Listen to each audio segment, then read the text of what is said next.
Hello student, आपने पिछले lecture में पढ़ा था कि इम्प्लांटेशन कैसे होता है। क्लियर? जैसे ब्लास्टोसिस्ट क्या हो जाता है, एम्बेडेड हो जाता है। किसमें हो जाता है? यूटेरिन वॉल। यूटेरिन वॉल मतलब यूटेरिन लेयर, यूटेरिन या यूटेरस की लेयर जिसे बोलते हैं एंडोमेट्रियम, उसमें क्या हो जाता है, वो एम्बेडेड हो जाता है, जिसे हम क्या बोलते हैं, इम्प्लांटेशन। कौन होता है? ब्लास्टोसिस्ट। ठीक है। उसके बाद नेक्स्ट टॉपिक आता है pregnancy and embryonic development. Pregnancy and embryonic development कैसे होता है?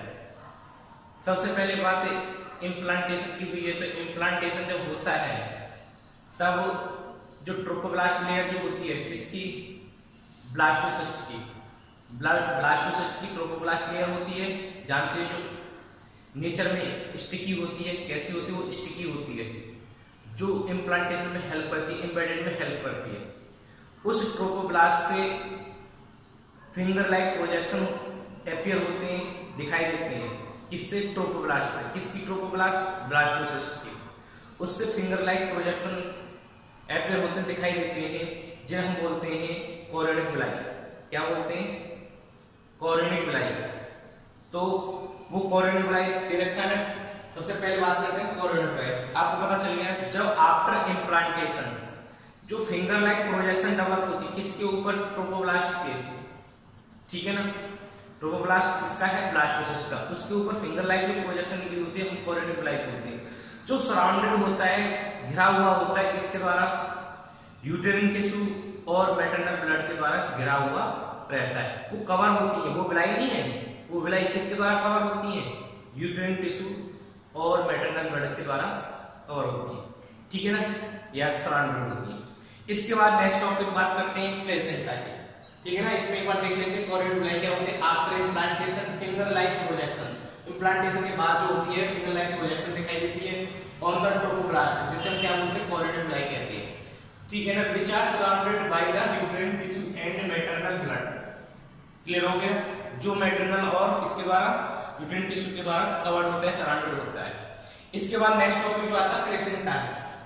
प्लेसेंटा, ये प्लेसेंटा बनता कैसे है? देखो क्या होता है, कोरोनिकुलाई होती है, ठीक है ना, जो ब्लास्टोसिस्ट पे डेवलप होते हैं आफ्टर इम्प्लांटेशन। अब ये क्या है, दूसरी सबसे क्या आता है? यूटेरिन टिश्यू। यूटेरिन टिश्यू जानते हो? एंडोमेट्रियम।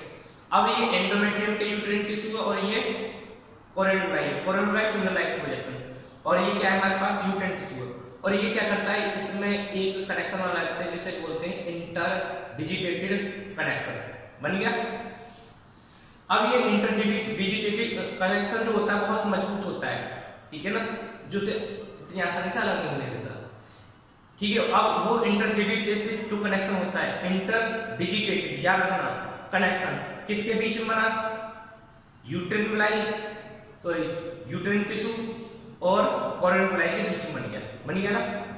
अब ये जो कनेक्शन होता है ये जॉइंटली हो गया। अब ये क्या है? स्ट्रक्चरल और एक फंक्शनल यूनिट बन गई। ये जॉइंट जो है क्या बन गया? एक तरह से ये कनेक्शन क्या हो गया? एक स्ट्रक्चरल, एक फंक्शनल यूनिट बन गया। किसके बीच में? एम्ब्रियो और मैटरनल बॉडी के बीच में, एम्ब्रियो और मैटरनल ब्लड के।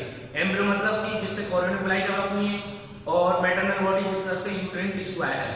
अब इन दोनों के बीच में फंक्शनल और स्ट्रक्चरल यूनिट बन गई, जिसे बोलते हैं प्लेसेंटा। क्या बोलते हैं? प्लेसेंटा। क्लियर है? प्लेसेंटा समझ में आ गया? ये किससे डेवलप होता है? डिस्क लाइक स्ट्रक्चर से दिखाई देती है, जो डेवलप होती है, किधर से डेवलप होती है? यूटेरिन टिश्यू और कोरोनिकुलाई, इन दोनों में क्या होता है? इंटरडिजिटेटेड कनेक्शन बनता है, जो जॉइंटली फॉर्म एक क्या बनाते हैं? Structure and functional unit. ठीक है ना? किसके बीच में? एम्ब्रियो और मैटरनल बॉडी, उन दोनों के बीच में क्या होता है? एक यूनिट बन जाती है, जिसे हम प्लेसेंटा बोलते हैं, जिसका काम क्या है? ट्रांसपोर्ट करना, एक्सचेंज में हेल्प करना, न्यूट्रिशन प्रोवाइड करना। ठीक है ना? अब एक बार देखते हैं, चेक करके, the chorionic villi and uterine tissue become interdigitated. Interdigitated पता चल गया? विद ईच अदर, एक दूसरे से इंटरडिजिटेटेड बना लेते हैं कनेक्शन, जॉइंटली फॉर्म ए, वो जॉइंटली होके एक स्ट्रक्चरल फंक्शनल यूनिट बना लेते हैं, जो क्या काम करती है? किसके बीच में? Developing embryo and maternal body. ठीक है ना? एम्ब्रियो मैटरनल बॉडी के बीच में होता है, जिसे हम क्या बोलते हैं, प्लेसेंटा बोलते हैं। ठीक है, अब प्लेसेंटा जो होता है, अगर इसके बीच में एक अम्बिलिकल कॉर्ड दिखाई देती है, प्लेसेंटा और इसके एम्ब्रियो के, ये एम्ब्रियो मान लेते हैं और ये हमारे पास प्लेसेंटा है, और इसके बीच में क्या है, ये अम्बिलिकल कॉर्ड है। क्या है ये, अम्बिलिकल कॉर्ड। ये क्या है, अम्बिलिकल कॉर्ड। ये प्लेसेंटा, अब प्लेसेंटा से जो एक्सचेंज होगा, ठीक है ना, लेना देना जो भी होगा, एक्सक्रीटरी जो होते हैं, प्रोडक्ट होते हैं या मटेरियल होते हैं, इनको रिमूव करने में हेल्प करता है प्लेसेंटा। अब वो इस अम्बिलिकल कॉर्ड के द्वारा एम्ब्रियो से लेगा और एम्ब्रियो को न्यूट्रिशन देगा, तो इस अम्बिलिकल को होते हुए देगा न्यूट्रिशन, हार्मोन्स, बहुत सारी चीजें। ठीक है ना, इसके कारण ये हो गया। अब इसके बाद आता है हमारा, ये हो गया प्लेसेंटा। इसके कुछ फंक्शन होते हैं प्लेसेंटा के। फंक्शन जैसे कि सप्लाई न्यूट्रिएंट सप्लाई जो होता है वो प्लेसेंटा के थ्रू होता है। ठीक है ना, मैटरनल बॉडी से प्लेसेंटा में आते हैं, प्लेसेंटा से किसमें जाते हैं, एम्ब्रियो में जाते हैं। ठीक है ना, मैटरनल बॉडी में क्या होता है, फॉर्मेशन होता है बहुत सारी चीजों का। अब वो न्यूट्रिएंट्स जो होते हैं वो कहां जाते हैं, प्लेसेंटा के थ्रू, याद रखोगे, एम्ब्रियो में। तो एम्ब्रियो को न्यूट्रिएंट प्रोवाइड कौन कराएगा, प्लेसेंटा कराएगा। सेकंड थिंग, ऑक्सीजन भी कौन देगा, वो प्लेसेंटा देगा। ठीक है ना, किसको, एम्ब्रियो को। 2 फंक्शन हो गए। Third function, removal of waste, याद रखोगे, रिमूवल ऑफ वेस्ट मटेरियल या एक्सक्रीटरी मटेरियल जो होते हैं, उनको रिमूव जो करेगा वो कौन करेगा, प्लेसेंटा। ठीक है, जो फीटस से जो निकल के आते हैं, एम्ब्रियो से निकल के जो क्या आता है, वेस्ट मटेरियल है, एक्सक्रीटरी मटेरियल, उसको रिमूव कौन करेगा, प्लेसेंटा। ठीक है, इसके साथ साथ ये हार्मोन्स भी सीक्रेट करता है, कौन, प्लेसेंटा। 2 हार्मोन्स दे रखे हैं, एक एचसीजी और एक एचपीएल। एचसीजी को क्या बोलते हैं, human chorionic gonadotropin, human chorionic gonadotropin. ठीक है ना, इसमें दे रखा है, देखो सप्लाई हो गया nutrients, removal of CO2 and waste excretory material और ऑक्सीजन हो गया। ठीक है ना, अब बात करते हैं कि प्रोड्यूस करता है एचसीजी, ह्यूमन कोरियोनिक गोनाडोट्रोपिन। ये हार्मोन जो होता है ना, ये ब्लास्टोसिस्ट की जो ट्रोफोब्लास्ट लेयर जो आपने देखी है, उस ब्लास्टोसिस्ट की जो ट्रोफोब्लास्ट लेयर है, वहां से क्या होता है, इस एचसीजी का फॉर्मेशन होता है। किसका, ह्यूमन कोरियोनिक गोनाडोट्रोपिन का फॉर्मेशन हो जाता है। कहां पर, ट्रोफोब्लास्ट जो होती है सेल, वो उसका प्रोड्यूस करती है, किसका, एचसीजी का। अब ये जो होता है कहां जाएगा, ये जाएगा ओवरी में। ये हार्मोन्स कहां पहुंचेगा, ओवरी में। ओवरी में पहुंचने के बाद क्या होगा, ओवरी में पहुंचने के बाद जो होगा वो कॉर्पस ल्यूटियम को मेंटेन करेगा। क्या करेगा, कॉर्पस ल्यूटियम को मेंटेन करेगा। कॉर्पस ल्यूटियम जानते हो आप, जो remaining part of the follicle, graphene follicle, वो कॉर्पस ल्यूटियम जो होता है उसको मेंटेन कौन करेगा, एचसीजी। अब एचसीजी क्या करेगा, उसने क्या कर दिया, मेंटेन कर दिया, किसको, कॉर्पस ल्यूटियम। और कॉर्पस ल्यूटियम जो मेंटेन होगा तो कौन सा हार्मोन सीक्रेट करेगा, पहले बता चुका, कॉर्पस ल्यूटियम जो होता है प्रोजेस्टेरोन सीक्रेट करता है। और प्रोजेस्टेरोन जो होता है फंक्शन क्या करता है, वो मेंटेन द एंडोमेट्रियम, वो मेंटेन करके रखता है इसको, एंडोमेट्रियम को। एंडोमेट्रियम जो मेंटेन होगी किसकी, यूटेरस की जो एंडोमेट्रियम को जो मेंटेन करेगा कौन करेगा, प्रोजेस्टेरोन। और जो मेंटेन होगी तो क्या होगा, प्रेगनेंसी डेवलपमेंट होगा। क्लियर है। इसके साथ साथ वो मेंस्ट्रुएशन को भी रोक के रखता है, ब्लीडिंग को भी वो रोक के रखता है, कौन, प्रोजेस्टेरोन हार्मोन। ठीक है ना, ये अब एचसीजी जो होता है, ये तो हमें पता चल गया है इस तरीके से क्या होता है, प्रेगनेंसी मेंटेन में हेल्प करता है इनडायरेक्टली। ठीक है ना, क्योंकि वो जाता है कॉर्पस ल्यूटियम, कॉर्पस ल्यूटियम जो होता है वो प्रोजेस्टेरोन सीक्रेट करता है। क्लियर है। अब एचसीजी जो होता है ये प्रेगनेंसी को भी शो करता है। कैसे, जब प्रेगनेंसी जो टेस्ट होती है, जैसे प्रेगान्यूज, इनमें क्या होता है, यूरिन टेस्ट किया था, उस यूरिन में क्या होता है, हार्मोन्स होता है, human chorionic gonadotropin, HCG hormones होता है उस यूरिन में। और उस किट में जो होता है उस हार्मोन को टेस्ट किया जाता है और उससे पता चलता है प्रेगनेंसी है या नहीं है। अब आपको ये तो पता चल गया कि ह्यूमन कोरियोनिक गोनाडोट्रोपिन अगर हार्मोन से, तो प्रेगनेंसी क्यों है, क्योंकि वो ट्रोफोब्लास्ट से ही डेवलप प्रोड्यूस होता है, कौन, एचसीजी।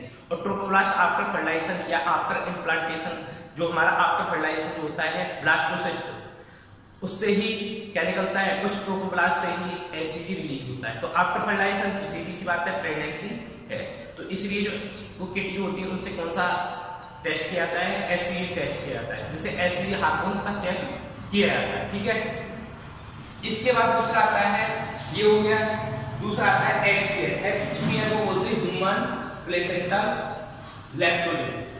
अब ह्यूमन प्लेसेंटल लैक्टोजन जो होता है, इसको भी कौन करता है, प्लेसेंटा फॉर्मेशन करता है। अब इसका फंक्शन क्या है, ये आपको पता है। इसका फंक्शन है, ये जो होता है प्रेगनेंसी के दौरान मेमरी ग्लैंड में ग्रोथ करता है। जो मेमरी ग्लैंड होती है, मिल्क सीक्रेट ग्लैंड होती है मेमल्स या ह्यूमन में, उसको कौन करता है, उनका जो शायद मेमरी ग्लैंड जो होती है डेवलप होती है, बॉडी अच्छी डेवलप होती है, जिसकी वजह से क्या होता है, मिल्क सीक्रेशन जो होता है आफ्टर जब बर्थ हो जाता है, मिल्क सीक्रेशन होने लगे, उसके लिए क्या करेगी, वो ग्रोथ करेगी किसमें, मेमरी ग्लैंड में। वो मेमरी ग्लैंड में ग्रोथ जो देखी जाएगी वो किसकी वजह से देखी जाएगी, एचपीएल हार्मोन की वजह से। ठीक है, ह्यूमन बोल सकते हैं प्लेसेंटल लैक्टोजन। क्लियर है। इसके बाद और भी हार्मोन्स होते हैं जो बाद में सीक्रेट होते हैं, जैसे एक बात करते हैं रिलैक्सेंट की। कौन से हार्मोन्स की, ये रिलैक्सेंट हार्मोन्स है। रिलैक्सेंट हार्मोन्स जो होता है वो प्रेगनेंसी के लास्ट टाइम जो होता है उसमें यूज होता है, 8 मंथ में या 9 मंथ के लगभग। कौन सा, रिलैक्सेंट। रिलैक्सेंट जो हार्मोन्स होता है ओवरी के लास्ट टाइम होता है, क्योंकि रिलैक्सेंट हार्मोन्स होता है ओवरी से क्या करता है, हार्मोन्स को सीक्रेट करता है। रिलैक्सेंट कहां से सीक्रेट होता है, ओवरी से। कहां से सीक्रेट होता है, ओवरी से। जबकि एचपीएल और एचसीजी जो होते हैं वो कहां से सीक्रेट हो रहे थे, वो हो रहे थे कहां से सीक्रेट, वो हो रहे थे प्लेसेंटा से। जबकि रिलैक्सेंट जो हार्मोन है वो कहां से सीक्रेट हो रहा है, ओवरी से। क्लियर। अब ओवरी से जो सीक्रेट हो रहा है कौन सा हार्मोन, रिलैक्सेंट। ये फंक्शन करता है, ये बर्थ कैनाल को क्या करता है, रिलैक्स करता है। ये प्यूबिक जो रीजन पे क्या होते हैं, वो टिश्यू जो होते हैं उनको क्या करता है, ये लूज करता है, रिलैक्स करता है, जिसकी वजह से जो बच्चे का जो बॉडी है वो इजीली पास आउट हो जाती है ड्यूरिंग द डिलीवरी या पार्टुलेशन। ठीक है ना। अगर वो नहीं होंगे रिलैक्स, बर्थ कैनाल नहीं होगी ब्रॉड या रिलैक्स नहीं होगी, तो क्या होगा, वो जो बच्चा है, जो बेबी है, वो इजीली पास आउट नहीं होगा। क्योंकि उसको पास आउट करने के लिए उसकी जो बर्थ कैनाल है वो उसमें क्या है, साइज में इंक्रीज चाहिए, तो इंक्रीज कब होगा, जब वो लूज हो जाएगा। कॉन्ट्रैक्ट रहेगा तो लूज नहीं होगा, तो इजीली पास नहीं होता।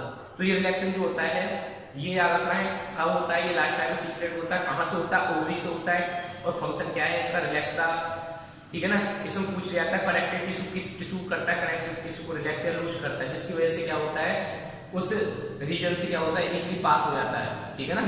क्योंकि जो बेबी का जो बॉडी है वो बर्थ कैनाल की अपेक्षा वो साइज बड़ा होता है, और उस साइज को निकालने के लिए क्या होता है, जरूरी होता है किसको, रिलैक्सेशन हार्मोन्स की। क्योंकि वही क्या करता है, उसको लूज या रिलैक्स करता है, जिसकी वजह से कैनाल से होते हुए वो पास आउट हो जाता है, बाहर की तरफ निकल जाता है। ठीक है। इसके साथ साथ विभिन्न प्रेगनेंसी और भी हार्मोन्स सीक्रेट होते हैं। ठीक है ना। जैसे estrogen, progesterone, cortisol, prolactin, thyroxine, ये हार्मोन्स होते हैं, ये इनकी मात्रा हो जाती, बढ़ जाती है। और बढ़ने के साथ क्या होता है, क्यों बढ़ती है, क्योंकि ये फीटल ग्रोथ में हेल्प करते हैं। मेटाबॉलिक रेट जो होता है किसका, मदर का, उसको हाई करती है। क्यों, क्योंकि जब मेटाबॉलिक रेट हाई होगा तो मदर जो होगी वो जल्दी जल्दी फूड लेगी, और जल्दी जल्दी फूड लेगी तो जो बच्चे के लिए जो न्यूट्रिशन है वो अच्छे अमाउंट में प्रोवाइड होगा। अगर वो लेट लेगी फूड को तो मेटाबॉलिक रेट उसका लेट है तो वो लेट फूड लेगी, और लेट फूड लेगी तो सीधी सी बात है वो क्या होगा, वो जो न्यूट्रिशन है उसकी कमी हो जाएगी। इसके लिए फीटस के लिए। तो फीटस जो होती है हमारे नेचर में कुछ चीजें ऐसी अपने आप ही डेवलप हैं, जैसे कि थायरोक्सिन जो हार्मोन है मेटाबॉलिक जानते हो, मेटाबॉलिक रेट को हाई करता है, जिसकी वजह से क्या होता है, वो बच्चे में जो न्यूट्रिशन वो पर्याप्त मात्रा में मिलता है। किधर से, मदर से। क्यों, क्योंकि मदर का जो मेटाबॉलिक रेट है वो हाई हो जाता है इस हार्मोन्स की वजह से।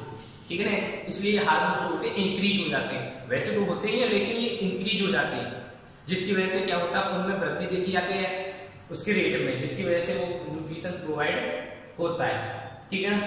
फीटल ग्रोथ इसमें, और ये जो होती है मेंटेनेंस का प्रोजेस्टेरोन है, मैंने पहले बताया था मेंटेनेंस का प्रेगनेंसी। मेंटेनेंस का प्रेगनेंसी आपको पता ही है, प्रोजेस्टेरोन भी क्या होता है, रिलीज होता है, तो जिसकी वजह से मेंटेन होता है प्रेगनेंसी। ठीक है ना। ये हो गया, ये रहे हार्मोन्स। इसके बाद इनके फंक्शन हो गए। इसके बाद आपको पता है जब ब्लास्टुला अटैचमेंट होता है, इम्प्लांटेशन होता है, तब इम्प्लांटेशन होता है तो तब ब्लास्टुला जो होता है कन्वर्ट होता है इसमें, ये मॉडिफाई हो जाता है गैस्ट्रुला में। किसमें? गैस्ट्रुला। और गैस्ट्रुला में क्या देखने को मिलता है हमें? जर्म लेयर दिखाई देती है। क्या दिखाई देती है? Germ layer. ठीक है ना, गैस्ट्रुला में हमें जर्म लेयर दिखाई देती है। और याद रखना ब्लास्टुला में हमें इम्प्लांटेशन हो उसको तुरंत बाद जो होता है गैस्ट्रुला प्रोसेस आ जाता है, इसमें हमें जर्मिनल लेयर दिखाई देती है। क्लियर है? अब इसमें जो जर्मिनल लेयर होती है सबसे पहले जो आती है वो एंडोडर्म बनती है, फिर उसके बाद एक्टोडर्म बनती है, और एक्टोडर्म के बाद मीजोडर्म बनती है। ये 3 लेयर इस तरीके, सबसे पहले एंडोडर्म, फिर उसके बाद कौन सी? एक्टोडर्म, और उसके बाद मीजोडर्म। ये 3 लेयर इस तरीके से डेवलप होती है। ठीक है ना? ये डेवलप कहां से होती है? ये लेयर जो डेवलप होती है इनर सेल मास, देखा आपने ब्लास्टोसिस्ट में जो इनर सेल मास होता है उससे ही क्या होता है? ये 3 लेयर या 3 जर्मिनल लेयर डेवलप होती है। ठीक है ना? किधर से? इनर सेल मास से बनती है। एंडोडर्म सबसे पहले, सेकंड एक्टोडर्म, थर्ड मीजोडर्म। इसलिए क्या बोलते हैं इनको? ट्रिप्लोब्लास्टिक बॉडी बोला जाता है। ट्रिप्लोब्लास्टिक इनको किस बेसिस? इन लेयर के बेसिस पे ही तुमने पढ़ा होगा 11th में 4th चैप्टर में ट्रिप्लोब्लास्टिक डिप्लोब्लास्टिक पढ़ा था ना। ये ट्रिप्लोब्लास्टिक इसलिए बोला जाता है इनकी बॉडी होती है, जितने भी बॉडी ऑर्गन्स है वो इन 3 लेयर से ही डेवलप होते हैं। कौन कौन सी? एंडो, एक्टो और मीजो, इन 3 लेयर से ही डेवलप होते हैं। ठीक है ना? जितने बॉडी ऑर्गन्स हैं वो सब, टिश्यू, बॉडी ऑर्गन, ये सब इन 3 लेयर से डेवलप होते हैं। इनर सेल मास में कुछ ऐसी सेल होती है जैसे स्टेम सेल होती है जो हर ऑर्गन्स के लिए रेस्पॉन्सिबल हो जाती है, हर ऑर्गन को बनाना चाहती है, बना सकती है। ठीक है ना? कौन? स्टेम सेल, जो इनर सेल मास में होती है, कुछ सेल्स होती है हर तरह के ऑर्गन को बनाने में सक्षम होती है। ठीक है ना? ये रहा। इसके बाद ये तो रहा तुम्हारा कैसे गैस्ट्रुला होता है, किससे बनता है? ब्लास्टोसिस्ट, ब्लास्टुला बोल सकते हैं, ब्लास्टुला से गैस्ट्रुला बनता है। और ब्लास्टुला जो होता है उसमें जर्मिनल लेयर जो होती है अपीयर हो जाती है, शो होती है। कौन कौन सी मैंने बता दिया आपको। इसके बाद जब इसमें जर्म लेयर होती है, ठीक है ना, तो जर्म लेयर्स ये पता है कि इनर सेल मास में कुछ ऐसी सेल होती है जैसे स्टेम सेल जो हर ऑर्गन्स के लिए रेस्पॉन्सिबल होती है। ठीक है? इसके बाद एक वर्ड आता है डेसिडुआ। डेसिडुआ मतलब कि जो कहां पर डेवलप होता है? ये डेवलप होता है एंडोमेट्रियम पर, मॉडिफाई हो जाता है। जो एंडोमेट्रियम का जो कुछ पार्ट है वो होता है, वो क्या हो जाता है? मॉडिफाई हो जाता है, जैसे हम क्या बोलते हैं डेसिडुआ। और डेसिडुआ जो फीटल क्या हो जाता है? बाहर होता है, डिलीवर होता है, उसी टाइम पर डेसिडुआ भी बाहर कर लिया जाता है, बाहर आ जाता है। ठीक है ना? और उसका काम क्या है? एम्ब्रियो को क्या देना? नरिशमेंट देना, एक्सचेंज ऑफ गैसेस करना। ठीक है ना? वेस्ट प्रोडक्ट रिमूवल में हेल्प करना, ये डेसिडुआ का फंक्शन हो जाता है। ये बनता कैसे? एंडोमेट्रियम लेयर पे बनता है, याद रखना आपको। ठीक है? किस पर? एंडोमेट्रियम लेयर पे होती है, उस पर डेसिडुआ बोला जाता है। ठीक है ना? अब आपको ये पता चल गया। इसके बाद ये किस तरीके से जो होता है उसमें डिफरेंट लेयर जो होती हैं जो प्रोटेक्ट करके रखती हैं किसको? फीटस को। वो किस किस तरह से लेयर कहां से डेवलप होती है? ठीक है ना? प्रेगनेंसी के दौरान। ठीक है ना? अब सबसे पहले आपको ये स्ट्रक्चर जो दिखाई दे रही है ये है किसकी? यूटेरस की, जिसे हम बॉम्ब बोल देते हैं। क्या बोल देते हैं? बॉम्ब। ठीक है? अब उसमें क्या है? आपको एक सिलिंडर लाइक प्रोजेक्शन दिखाई दे रही है जिन्हें हम क्या बोलते हैं? कोरियोनिकुलाई बोलते हैं। क्या बोल देते हैं? कोरियोनिकुलाई। ठीक है ना? ये दे रखा है ना? ये किस अटैचमेंट है? एंडोमेट्रियम। किसमें ये? एंडोमेट्रियम। ठीक है? किसकी? यूट्रस की। इसके बाद ये कोरियोनिकुलाई होती है किस लेयर पर डेवलप होती है? कोरियन पे। कोरियन, आपको ये पता चल गया कि कोरियोनिकुलाई होती है कौन सी है? ये ट्रिप्लोब्लास्ट की बाहर वाली, क्योंकि ये कोरियोनिकुलाई होती है ट्रिप्लोब्लास्ट से ही डेवलप होती है। बाहर की जो लेयर होती है ट्रोपोब्लास्ट, पढ़ा ना ब्लास्टोसिस्ट में, उससे क्या होती है? फिंगर लाइक प्रोजेक्शन जो निकलती है उसे कोरियोनिकुलाई बोलते हैं। अब ये पता चल गया ये कहां से बनती है? आउटसाइड द ट्रोपोब्लास्ट बन गई है, ये प्रोटेक्ट में हेल्प करती है। ठीक है ना? ऐसे इसके अंदर एक और लेयर दे रखी है एम्ब्रियो, दे रखी है ये वाली एम्ब्रियो। एम्ब्रियो जो होती है कहां से डेवलप होती है? ये एपिब्लास्ट जो होती है, जो बाद में चल के एक्टोडर्म बन जाती है। क्या बन जाती है? एक्टोडर्म। बाद में चल के एक्टोडर्म बन जाती है, उससे पहले वो क्या होती है? ईपीब्लास्ट। ईपीब्लास्ट और ट्रोफोब्लास्ट के बीच में स्पेस होता है। ईपीब्लास्ट और ट्रोफोब्लास्ट के बीच में क्या होता है? स्पेस होता है, और उस स्पेस में क्या होती है? एक मेम्ब्रेन डेवलप होती है, जैसे हम क्या बोलते हैं? एमनियम बोलते हैं। और एमनियम जो होती है उसमें क्या भरी हुई होती है? एमनियोटिक फ्लूइड भरा हुआ होता है। क्या होता है? Amniotic fluid. किसमें? क्योंकि उस मेम्ब्रेन के अंदर एमनियोटिक कैविटी होती है। क्या होती है? कैविटी, एमनियोटिक कैविटी, जिसमें एमनियोटिक फ्लूइड भरा हुआ होता है। कौन सा? Amniotic fluid. याद रखोगे, एमनियोटिक फ्लूइड किसमें? एमनियोटिक मेम्ब्रेन के अंदर भरा हुआ होता है, जो क्या करती है? वो प्रोटेक्शन का काम करती है। ठीक है ना? इसके बाद इसमें आपको यॉर्क सेक दिखाई दे रहा है। यॉर्क सेक जो होता है न्यूट्रिशन प्रोवाइड करता है, और फर्स्ट टाइम जो होता है न्यूरॉन में जो फॉर्मेशन होता है ब्लड का, वो यॉर्क सेक में होता है। ठीक है? न्यूट्रिशन प्रोवाइड करता है। इसके बाद एक एलेंटोस दे रखी मेम्ब्रेन। एलेंटोस जो मेम्ब्रेन होती है वो exchange of removal of waste बोल सकते हैं, removal of waste, respiratory gases जो होती है उनको एक्सेप्ट करने में हेल्प करता है। कौन? एलेंटोस। क्लियर हो गया? ये आपको दिखाई दे रहा है क्या है? ये आपको दिखाई दे रहा है फीटस बोल सकते हैं या एम्ब्रियो बोलते हैं। ठीक है ना? इसके बाद ये जो इसके दोनों के बीच में प्लेसेंटा उसके बीच में एक अम्बिलिकल कॉर्ड फॉर्म होती है, जो क्या करती है? ट्रांसपोर्टेशन काम करती है। Embryo to placenta, placenta to embryo, ये जो होती है अम्बिलिकल कॉर्ड होती है, जिसे हम क्या बोलते हैं? ट्रांसपोर्टेशन काम करते हैं, कॉर्ड लाइक स्ट्रक्चर। क्लियर है? इस तरीके से क्या है, ये प्रेगनेंसी इस तरीके से दिखाई देती है। अब इसमें जैसे ही यूट्रस या सर्विक्स रीजन से क्या होता है? सीक्रेट होता है म्यूकस, जो प्लग ऑफ म्यूकस बना देता है। किसमें? सर्विक्स में। ये प्लग ऑफ म्यूकस जो होता है सर्विक्स में एक प्लग लाइक स्ट्रक्चर बना लेता है, जिसे प्लग बोला जाता है, जो इसको ब्लॉक कर देता है। जो बाहर से स्पर्म की एंट्री बंद हो जाती है, अंदर से जो फ्लूइड होता है वो बाहर नहीं आ पाता है, जिसकी वजह से प्रोटेक्शन में हेल्प करता है। किसमें? प्रोटेक्शन में हेल्प करता है। ठीक है ना? इसमें दे रखा था human foetus within the uterus. Uterus में किस तरीके से ह्यूमन फीटस होता है। क्लियर है? ये रहा आपका डायग्राम। एलेंटोस से पता चल गया, उसके फंक्शन पता चल गए, और आपको फीटस पता चल गया, एम्ब्रियो क्या होते हैं, एमनियोटिक कैविटी पता चल गई, कोरियन पता चल गया, कहां से डेवलप होती है, यॉर्क सेक और प्लेसेंटा निभाई। याद रखना, ह्यूमन प्लेसेंटा को कोरियनिक प्लेसेंटा भी बोला जाता है, क्योंकि ये जो होता है कोरियन मेम्ब्रेन जो होती है फीटस की, उससे डेवलप होता है। ठीक है ना? Any problem? इसके बाद जो नेक्स्ट टॉपिक पढ़ेंगे हम, किस किस तरीके से प्रेगनेंसी डेवलपमेंट होता है और कैसे कैसे ऑर्गन का फॉर्मेशन होता है, जिसे हम ऑर्गेनोजेनेसिस बोलते हैं। ठीक है? ये रहे। अगर कोई प्रॉब्लम, इसके फंक्शन पढ़ लिया आपने, प्लेसेंटा कैसे फॉर्म होता है, कोरियन फ्लैग क्या होती है, अम्बिलिकल कॉर्ड क्या होती है, और फंक्शन क्या होते हैं ड्यूरिंग प्रेगनेंसी, कौन कौन से हार्मोन सीक्रेट होते हैं। ठीक है ना? रिलैक्सेंट हार्मोन्स का क्या फंक्शन है, ह्यूमन कोरियोनिक गोनाडोट्रोपिन का क्या फंक्शन है, ह्यूमन प्लेसेंटा लैक्टोजन का क्या फंक्शन है। ठीक है ना? इनका क्या फंक्शन है। इस तरीके से ये हार्मोन्स पढ़ लिए। उसके बाद आपने ये स्ट्रक्चर पढ़ ली। जो नेक्स्ट टॉपिक पढ़ेंगे वो हम पहले बता चुका हूँ कि प्रेगनेंसी डेवलपमेंट या ऑर्गेनोजेनेसिस या ऑर्गन डेवलपमेंट कैसे कैसे होता है। ठीक है?